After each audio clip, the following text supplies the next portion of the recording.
ይሄን ቁርስ ለመብላት ከ200 ብር በላይ አታውጡ። ያው ለሁለት ሰው እንዴት እንደምንሰራ እናያለን። ሃይ ሰላም፣ እንዴት ናችሁ? ጊዜ ነኝ ቆንጆ ቁርስ በመስራት ነው የምታወቀውና ዛሬ ደግሞ እንደዚህ የሚያምር ቁርስ እንሰራለን። አንድ ፍሬ ሽንኩርት ነው የተጠቀምኩት፣ ቀይ ሽንኩርት።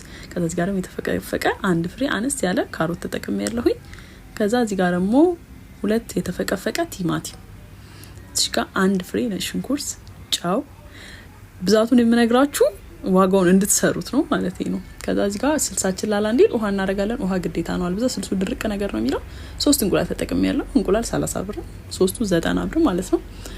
ከዛ እንደዚህ በጣም አናቀላቅለውም፣ ነካ ነካ እናደርገዋለን። ለየት የሚያደርገው እዚህ ጋር ቺዝ ነው። ይሄ ክሬም ቺዝ ነው፣ ቤት ውስጥ ነው ያዘጋጀሁት። ይሄ የምታዩት ከግማሽ ሊትር እዚህ ላይ ተጠቀምኩት፣ ከግማሽ ሊትር ያወጣሁት ክሬም ቺዝ ነው።